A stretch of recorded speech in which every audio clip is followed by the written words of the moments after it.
Yo, it's Guido coming at you with a tactics talk. We got a replay review today. Bitwise is back, and I am attempting to catch up on some of the submitted stuff in amongst the my whining about the computer. Blah blah blah blah. All right, Bitwise is back. He's in his Progetto 46. What we were talking a lot about with Bitwise is, and everybody for that matter, is being a little more aggressive when the situation dictates. Because I think there's a lot of there goes Mocha.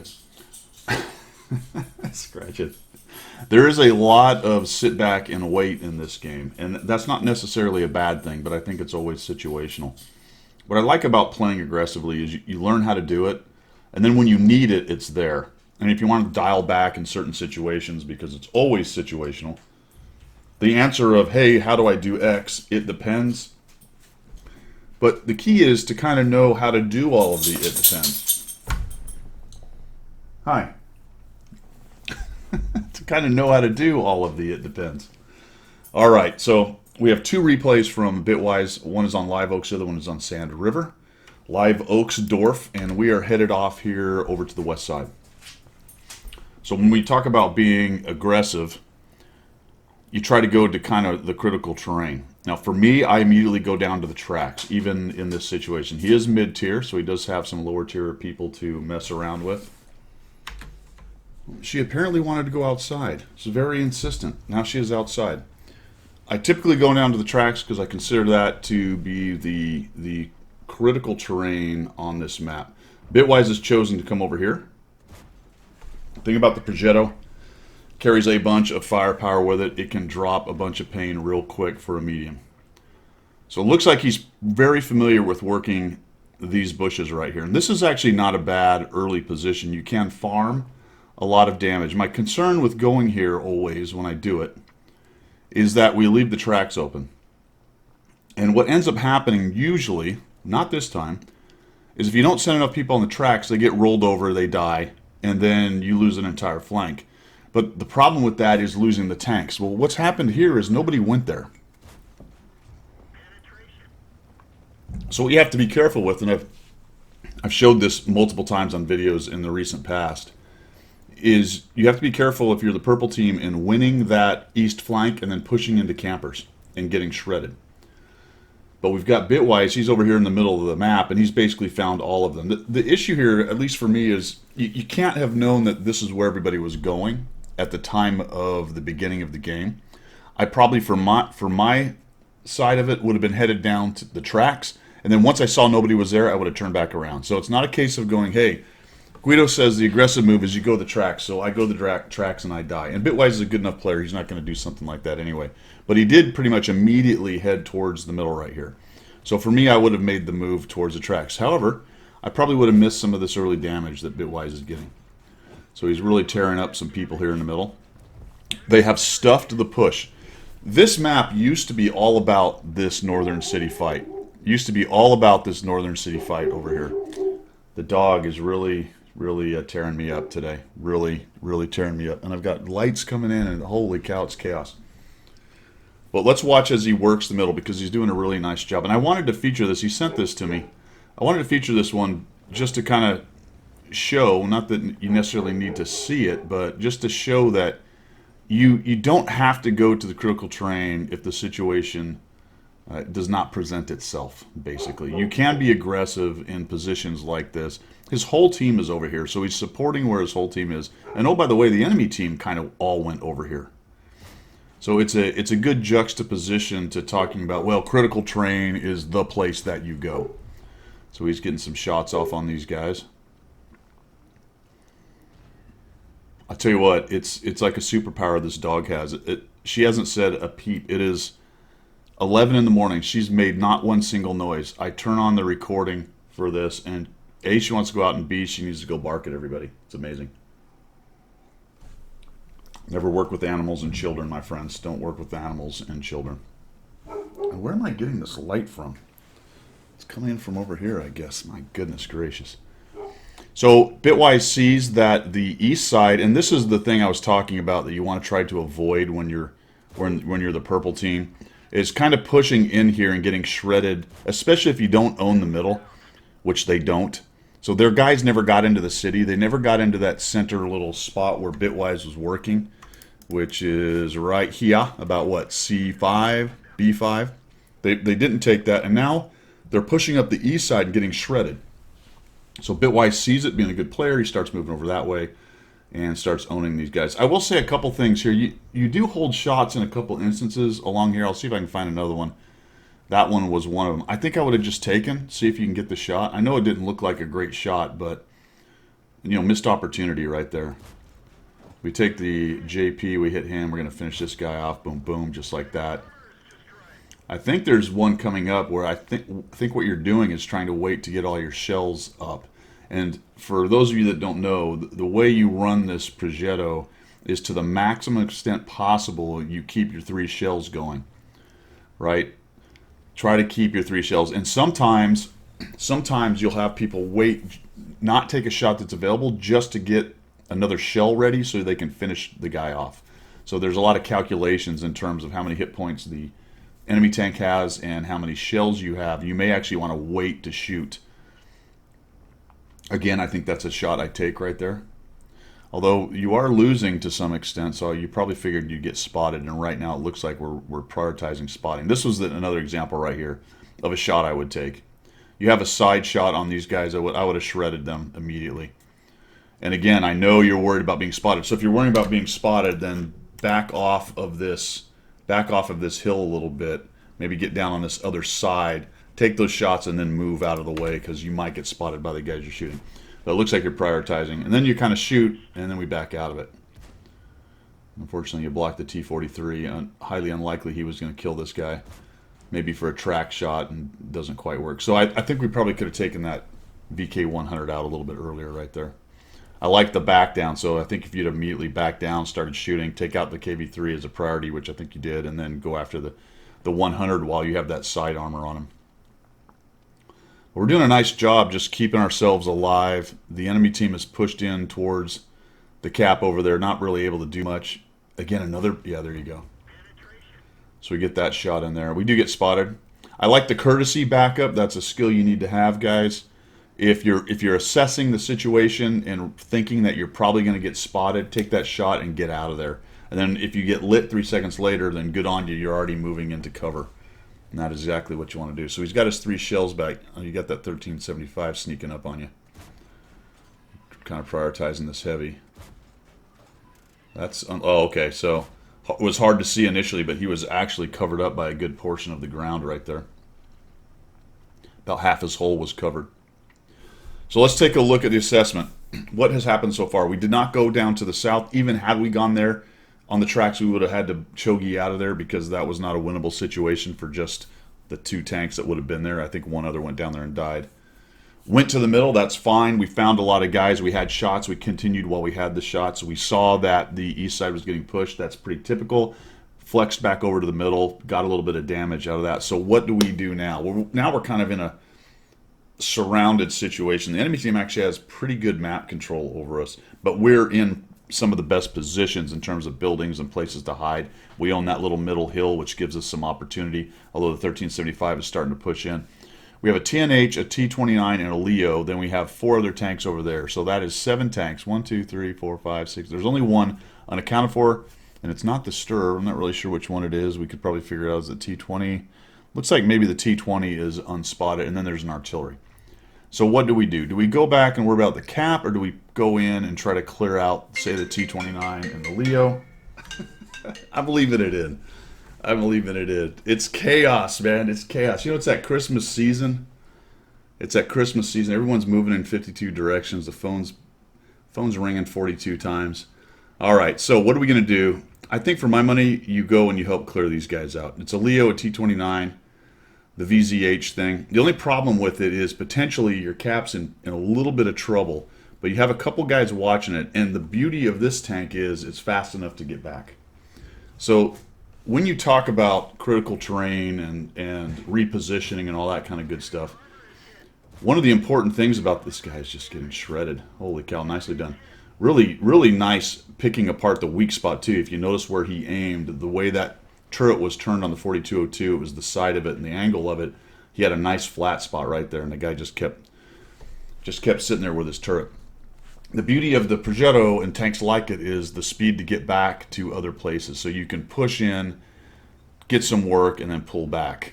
Very nice. It's very nice kind of speed, the firepower that it brings, all of that kind of thing. But we're doing what Bitwise does, and he's quite good at it. We're just kind of hanging out. I take that guy out. It takes a while to kill him. I think this is the other example where we sort of sit there a couple times, moving around a little bit, trying to find that guy. So Bitwise is very good at this kind of gameplay, but I think right now there's a potential for you to press in one direction or the other. So I really believe it's down here to the south. If we're talking about, hey, let's kind of start to collapse this thing. I don't think it's over here. There's too much open area. You've got the Sturv, and really the Sturv is the X factor, man. You don't want to start getting shot by that guy. And they got a couple mediums, and looks like the Emil autoloader dudes back here. But these guys, I think, are vulnerable. The T-29 is on pretty low hit points. As a matter of fact, the hit point thing isn't working. Why is that not working? I'll tell you what, the replay system drives me crazy. Maybe it's Bitwise settings, but I thought it was my settings. I don't know. There's the T-20, so he's finally made it. He's finally made an appearance. Nicely done. Ooh, we got that one shell. We take a hit from the Leo. Yeah. So I don't know if you noticed that, but you only had one of your regular AP shells. Okay, that guy just yellows, and that's very helpful. I don't know why he did that. This dude's not looking at you, by the way. Oh yeah, we're gonna have to look. Now I think this is an example, guys, of where Bitwise is waiting to get a couple shells right here. Here's the calculus here. Probably that guy's gonna move pretty quickly. He's taking fire, so that shot's gonna go away. So here's the question: do you take that shot now, or do you risk him start moving? Either makes the shot harder, or it just goes away because he backs down and gets away from you. So that's the kind of things you got to be thinking about when you're taking shots like this. It looks like Bitwise is prioritizing getting 2 shells back. Let's see that. He just starts to move. And we lose the shot. All right?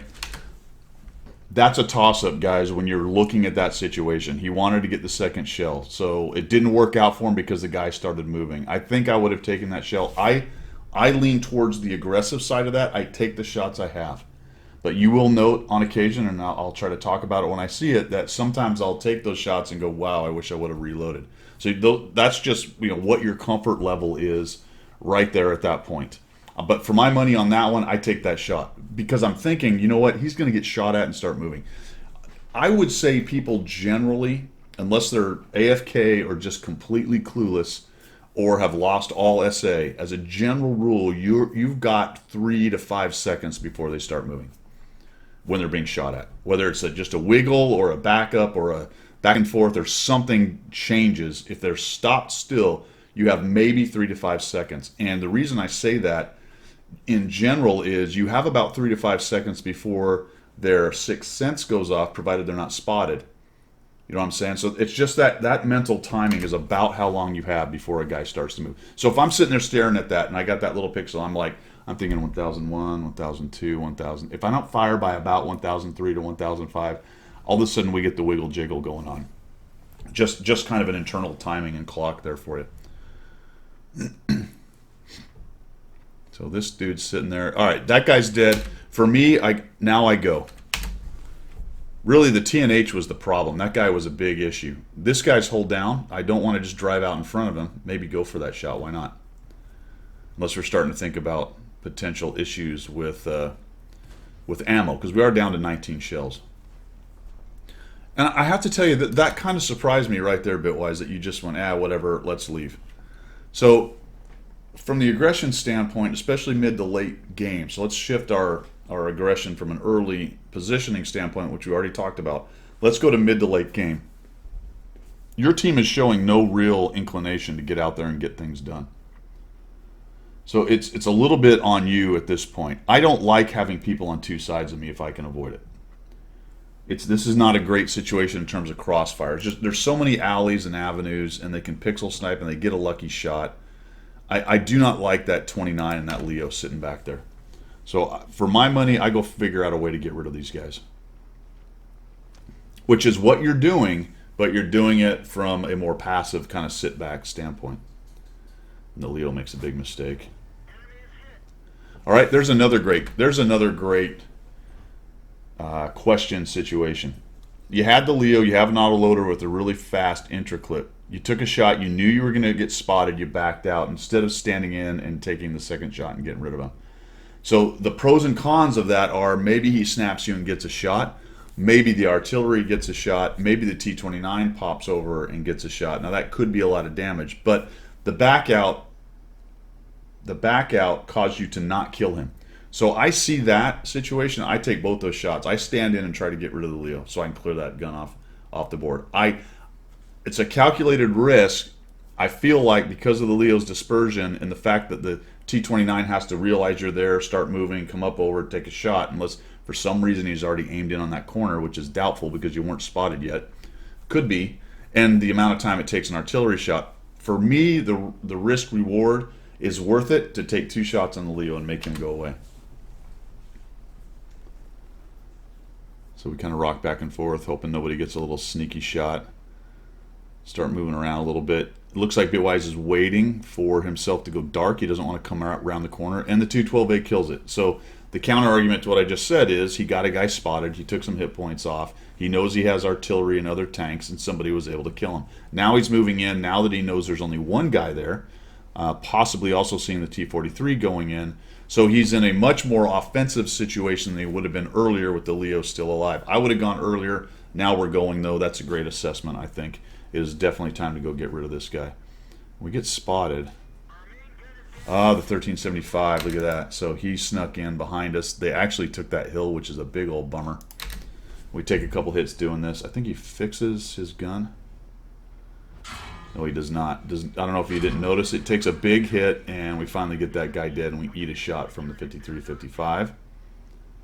And this is where I just realized you were running a small repair kit. And I think what happened there is did you fix the tracks? Let's go back, because I wanted to talk about this, which is why I use large repair kits. Boom, we get hit, take a shot, boom, and we fixed the turret. If we have a large repair kit, we just hit 4 and we fix everything. I just throw that out there. I know people use small ones. They're fast enough with the manual stuff. They can do it on the run. It saves them money, but as far as game performance goes, if you're trying to eke out the most damage and capability out of your tank, a little less priority on making credits, a little more priority on capability, you run a large kit.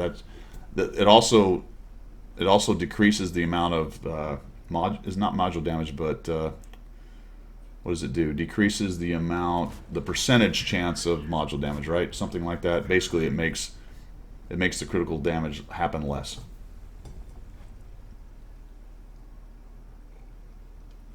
We're at 4,288 damage. This is a really good game. 3 kills, 1,876. So I've critiqued a lot of what he did. There's a number of situations where I would have done it different, but it has to be said as we're watching this that he's done a fantastic job in a slightly more passive way. Now he may be actually going, well, I'm playing a little more aggressive. And I think he is to some extent. At the end of the day, it's what suits you as a player. So if you come to me and for some coaching and Guido says be a little more aggressive in this situation, do this, do that, go to critical terrain earlier. Maybe you don't do that every time. Maybe you take that under advisement, and when it looks good, you do it. And you add that to your bag of tricks and improve your gameplay a little bit in that direction. And maybe you turn out to be a little more, I keep saying passive. That's not as a pejorative. I'm not talking passive as in you're a bad player. I'm just talking about a more careful gameplay style. Maybe you stay with that kind of gameplay style, but you add a little aggression around the edges, right, in the positions where you're more comfortable with it. Try to break out of your comfort zone a little bit, but you don't have to go and say, well, I want to emulate Skill's way of playing or Guido's way of playing or whoever's way of playing. Try to take the good bits out of each one of those things. Yeah, I like this. He's just looking for a sneaky shot on this guy. Okay, he's not really paying attention. Ooh, he did. He took a shot at you. Never mind. I am incorrect, sir. So there's a situation where I'd probably die coming around the corner. Let's talk about that a little bit, though, because this is looking like a win, pretty easy win. You do have some kind of hurt dudes. It would be possible maybe if they got really lucky they could come back from this. But this is the situation where I start pressing and looking for as many hit points as possible. You and the Comet are getting a little buggered up. And I don't know what he's doing. He's he's having a hard time.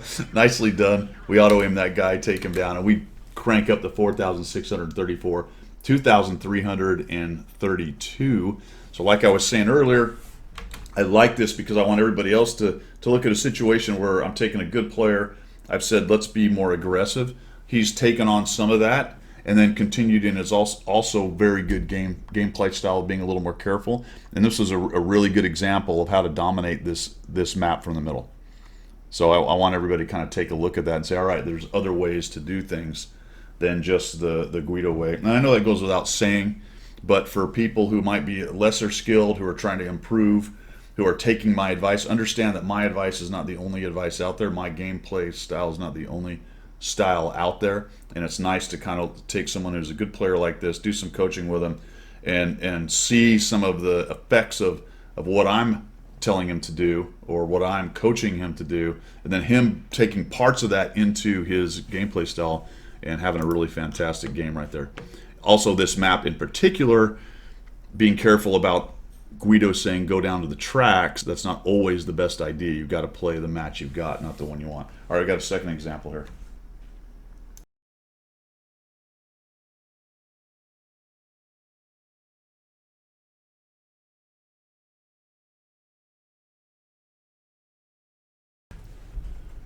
All right, second example on Sand Riverdorf.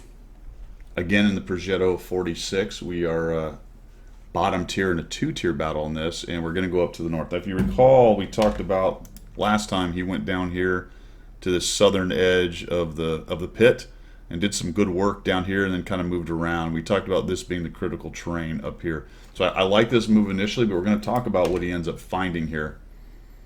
He's going to come up this way, cut down, and we got some dudes, and holy cow, we've already got 3 of them. And we take a bunch of hits. So this is why people don't do this, obviously. And he's probably learned this lesson before. And he's like, Guido, you son of a gun. Holy cow, what have you done to me? It's interesting that he wasn't able to get there fast enough before 3 heavies just drove right straight there. So this is what you call an imbalanced map. And it's something Wargaming needs to work on. Because it's garbage that you can have a hold down spot where heavies can get to, and fast mediums can't even get up the hill without getting shredded. This is how maps get imbalanced, and it's why people don't go up here. Now, he was on the other side last time, okay? When I said, hey, the north is the critical terrain, it's easier, much, much easier to get up into the north if you are on the other side. Getting up there from this. So that being said, when I do spawn on this side, and again, these are all the nuances of it. You can always take these large, grandiose, be aggressive, go to the critical terrain, and then not apply any other kind of logic to it and get yourself in trouble. And I'm not, this is not me berating Bitwise or anything. I'm just saying that you really have to take a lot of this into account. The other thing is, there's only 1 artillery. Usually when there's artillery, especially if there's 2 or 3, not too many will sit here. But with only 1 or none, you're going to find heavies get hold down right here, and they're going to have a field day. Also, he doesn't have a whole lot of help, although they are starting to filter that way. He had a significant amount go over here towards the west, which is a little bit surprising. You don't see that a whole bunch. So that's the other piece of it. How much support do I have going to the heavy hill? And I would put the same kind of calculations on the other side. If I start heading up the hill and not many people are coming, I might get up there and take some peeks, and if I get pushed, I run. It's easier to do that from the other spawn. So critical terrain, the ease of which you can use it changes from spawn to spawn and map to map and mode to mode, and all the combinations in between. So maybe your best bet on this one is to take a peek and see how many are there before you YOLO across. That's all I would say. I have done this, what just happened, because you want to get up here. You're hoping that they didn't send 3 guys sitting to hold down right there. You want to get up to the top and start working over the guys up top, but you've got to run this gauntlet, and the other side doesn't have to do the same thing. The other side doesn't have to do the same thing. If you get a scout on this dune, you can light them as they're going up the hill, and I have lost hit points from artillery, but more than likely, there's nothing like this right here, which is just plain stupid. All right, it's just a complete disaster of game design. And then he takes another hit from the Skoda because he got tracked, and he had to fix the daggum thing. And off he goes. So we've lost a bunch of hit points, and we're in hurting status, and I can hear him cursing me right now. Guido, you idiot, this is why I don't do this.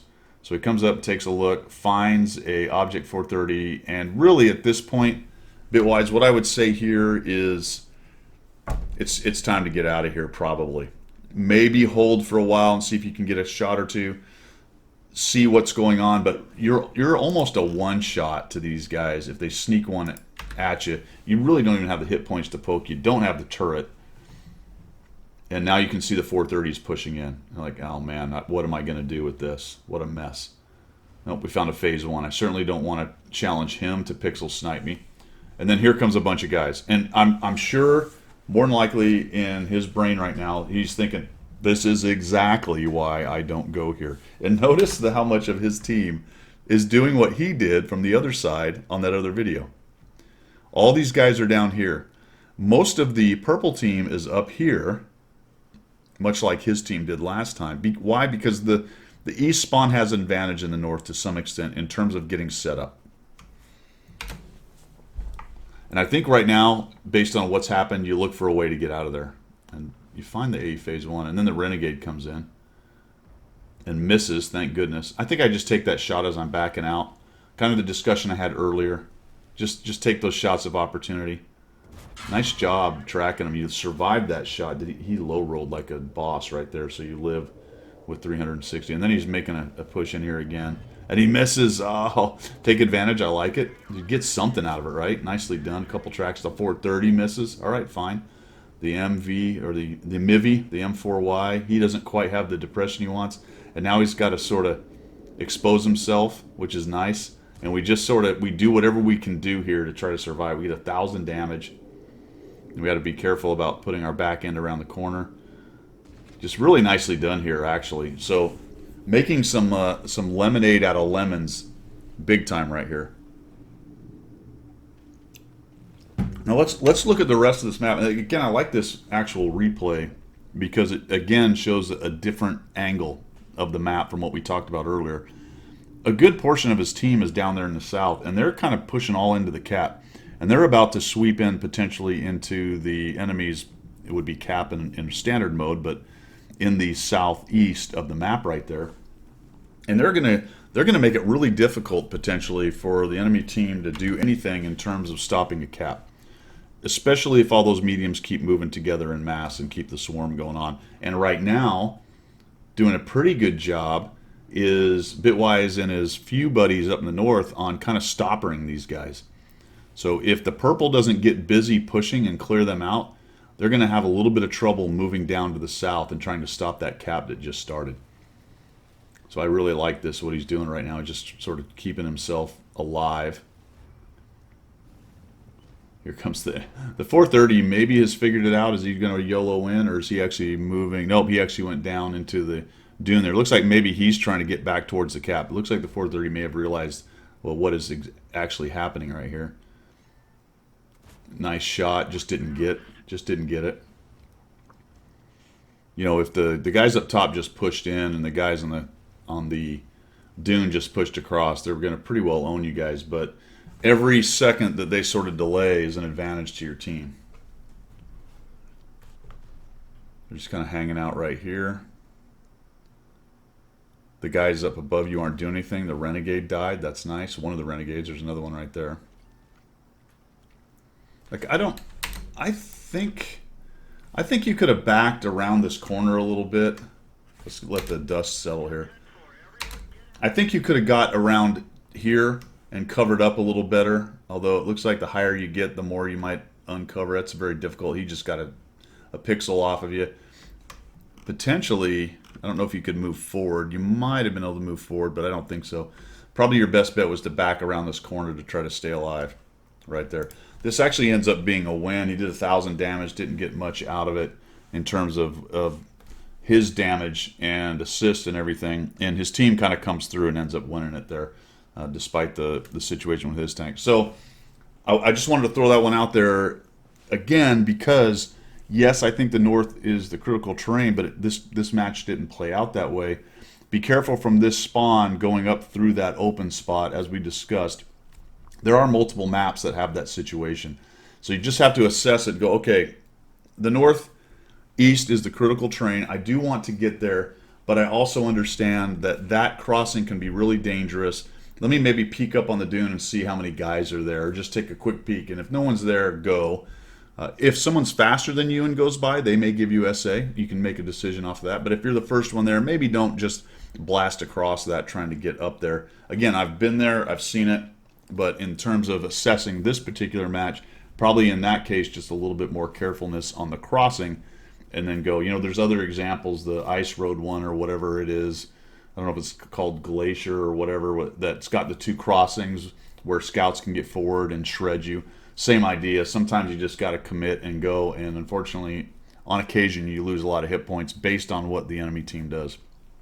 I don't think that's necessarily a reason to dial it back to pure passive campiness, but it does force you to be a little more, do a little more assessment, I guess, of your aggression right there, right? So there you go, man. I hope that helps out a little bit. It was trying to live on both sides of the fence right there, and you kind of have to do that in the game. It's not like it's a one-size-fits-all idea, right? Critical terrain, yeah, that's very interesting, Guido, but sometimes you can't get there and you lose all your hit points. Yep, absolutely. So try to, on your approaches, and I do talk a lot about approaches, try to, on your approaches, have a plan to go, all right, I know I could probably get shredded here. Let me try to change the approach slightly, see if that's going to be a problem. If it is, then we won't do that, and we'll go down south. You know, the beauty of the Progetto is you could have gone up that dune, take a look. Oh, there's 3 heavies. I don't have that much support. Screw it. Go all the way back down and around and go help your guys down in the south. Or maybe work your way towards the middle, or hang out down here and shoot guys, whatever you want to do. But if you head to the critical terrain and man, it ain't happening, then it's time for a new plan kind of idea. All right, man. I hope that helped. I hope that helped everybody else. Hope you guys are having a good holiday season. Should be the 23rd when I put this out, and we're getting close to Christmas Eve and Christmas. Looking forward to it myself, my family. That's all I've got for today. See ya.